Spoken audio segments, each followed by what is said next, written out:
مسیح میں آپ سب کو سلام۔ آج ہم خداوند کے کلام پاک میں سے پڑھیں گے میکا کی کتاب، اس کا 7 باب، اس کی 18 اور 19 آیات، 7 چیپٹر ورسز 18 اینڈ 19۔ خداوند کے کلام پاک میں یہ لکھا ہے، تجھ سا خدا کون ہے جو بد کرداری معاف کرے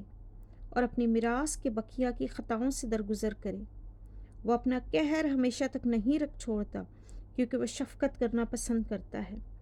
وہ پھر ہم پر رحم فرمائے گا، وہی ہماری بد کرداری کو پامال کرے گا اور ان کے سب گناہ سمندر کی تہ میں ڈال دے گا۔ پاک کلام کے پڑھے اور سنے جانے پر خداوند کی بڑی برکت ہو، خداوند کا بڑا شکر ہو۔ آئیے میرے عزیزو، خداوند سے ہدایت مانگے، پاک روح سے ہدایت مانگے کہ وہ ہمارے ساتھ ہو، تاکہ کلام کی گہرائیوں کو سمجھ سکے، تاکہ کلام کو صرف پڑھے نہ بلکہ ہماری زندگیوں میں کلام اثر کرے اور 100 گنا پھل لائیں، تاکہ یہ کلام ہماری زندگی میں زندہ ہو جائے۔ یسوع کے نام میں مانگتے ہیں، آمین۔ بہت ہی خوبصورت اس میں لکھا ہوا ہے کہ تجھ سا خدا کون ہے جو بد کرداری معاف کرے اور اپنی میراث کے بقیہ کی خطاؤں سے درگزر کرے۔ بے شک ہم نے دنیا کے دوسرے معبودے کے بارے میں سنا ہے، دوسرے خداؤں کے بارے میں سنا ہے جو اپنے لوگوں کو ہلاکت کی طرف لے کے جاتے ہیں، اور بے شک ان میں کسی قسم کی معافی کا کوئی کنسیپٹ نہیں ہوتا اگر وہ اپنے معبودوں سے پھر جائیں، بلکہ اگر وہ اپنے معبودوں کے ساتھ جڑے بھی رہیں تو بھی ہلاکت ہی ان کا آخر ہے۔ بے شک ہمارا خداوند ہمیں ہمیشہ کی زندگی دینے پہ بھی قادر ہے، اور اس دنیا میں بھی جب ہم اس کی بادشاہی کو ڈھونڈتے ہیں تو وہ ہمیں بلیس کر دیتا ہے۔ بے شک جب ہم اس کے ساتھ جڑے رہتے ہیں تو اس کے زندہ وعدے جو اس کے کلام میں لکھے ہیں، اس محبت پر خط میں لکھے ہیں جو اس نے ہمارے لیے دیا ہے، ہمارے لیے اس دنیا میں جو ہمارے پاس ہے، ہم اس کا شکر کریں، خداوند کا شکر کریں کہ ہمارے پاس کلام موجود ہے۔ بے شک جب کلام ہماری پاس رہتا ہے تو خداوند کے وعدوں کا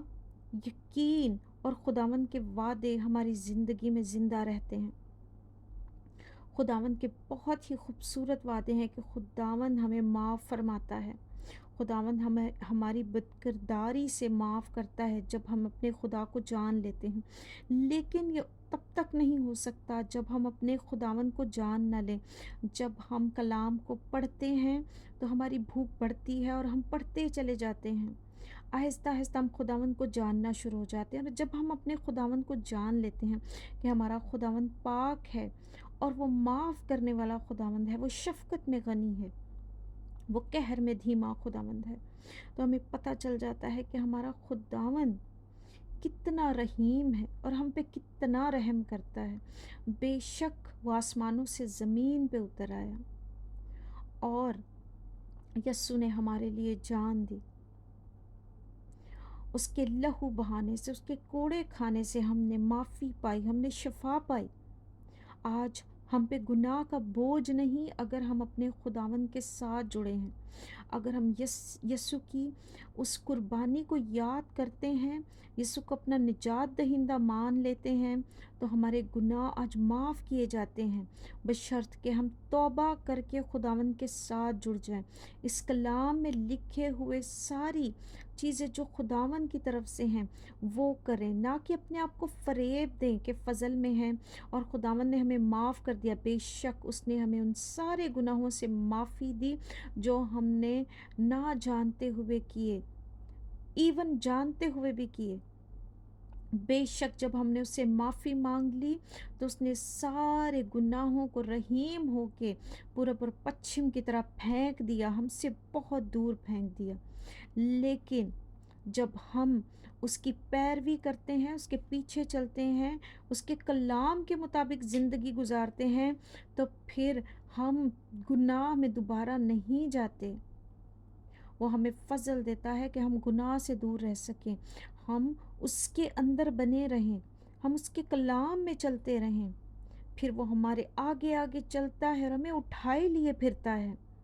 بے شک جیسے وہ اسرائیلیوں کے ساتھ تھا اس بیابان میں، آج بھی اگر ہم اپنی زندگی کے بیابان میں سے گزر رہے ہیں، آج بھی اگر تکلیفیں ہمارے ساتھ ہیں، آج بھی اگر ہم پیاسے ہیں، ہم بھوکے ہیں، تو بے شک وہ آسمانی خوراک ہمیں کھلاتا ہے، وہ ہمیں چٹان سے پانی پلاتا ہے۔ بے شک یسوع جو ہماری چٹان ہے، ہمارا محکم قلعہ ہے،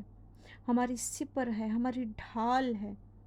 بے شک وہ ہماری ڈھال بن کے ہمارے سامنے کھڑا ہو جاتا ہے۔ ہمارے آگے جتنے بھی بڑے پہاڑ ہوں، جتنی بھی بڑی مشکلیں ہوں، ہمارا یسوع، اس کا شالوم، اس کی تسلی، اس کا اطمینان ہمارے ساتھ قائم رہتا ہے۔ اور بے شک وہ اطمینان ہمیں جو ہے بہت ہی جوائے دیتا ہے، وہ جوائے جو سمجھ سے باہر ہے، وہ اطمینان جو خداوند کا ہے، وہ حکمت جو خداوند کی ہے ہمارے پاس آ جاتی ہے کلام کو پڑھنے کی وجہ سے، وہ پاک روح کے ساتھ ہمارے ساتھ رہتی ہے۔ بے شک خداوند ہی حکمت دیتا ہے۔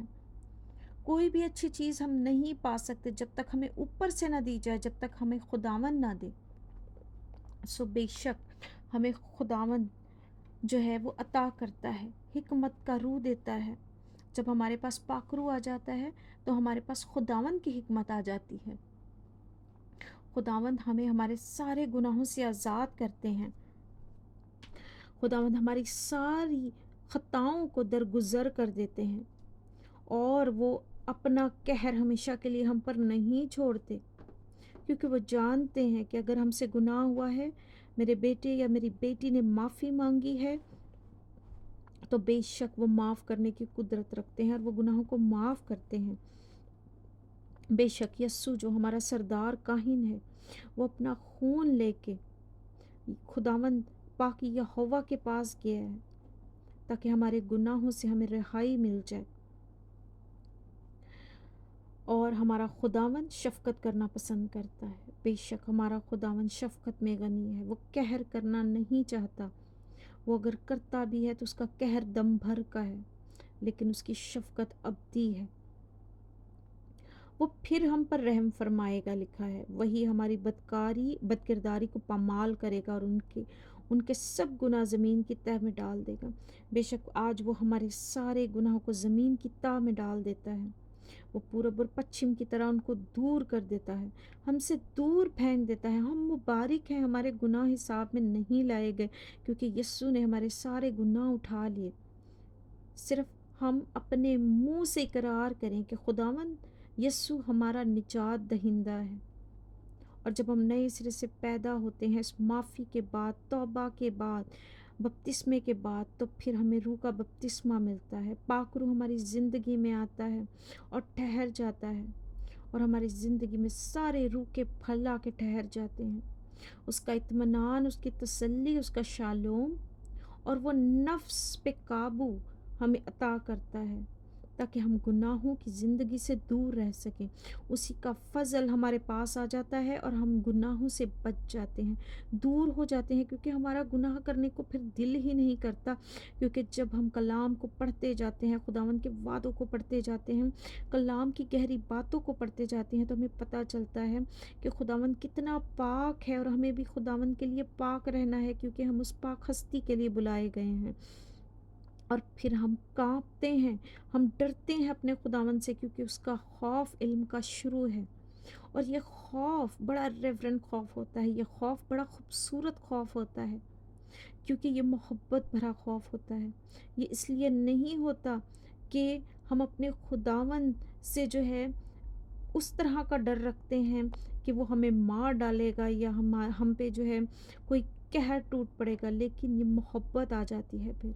ہم شروعات تو خوف سے کرتے ہیں، لیکن محبت آ کے گھیر لیتی ہے، اور پھر ہماری بھوک اور پیاس جب جاگتی ہے تو ہم اس محبت میں کلام کو پڑھتے ہیں اور خداوند کے پیچھے چلتے جاتے ہیں، اور ہم میں اور زیادہ خداوند کی بھوک اور پیاس پیدا ہوتی جاتی ہے کہ ہم اپنے خداوند کے پیچھے اور چلتے جائیں، خداوند کی راہوں کے پیچھے اور چلتے جائیں، اور خداوند کے روح کو رنجیدہ نہ کریں، اور خداوند کے اندر بنے رہیں، اس کلام کے اندر بنے رہیں، تاکہ ہمارا خداوند ہمیں اس وقت پہ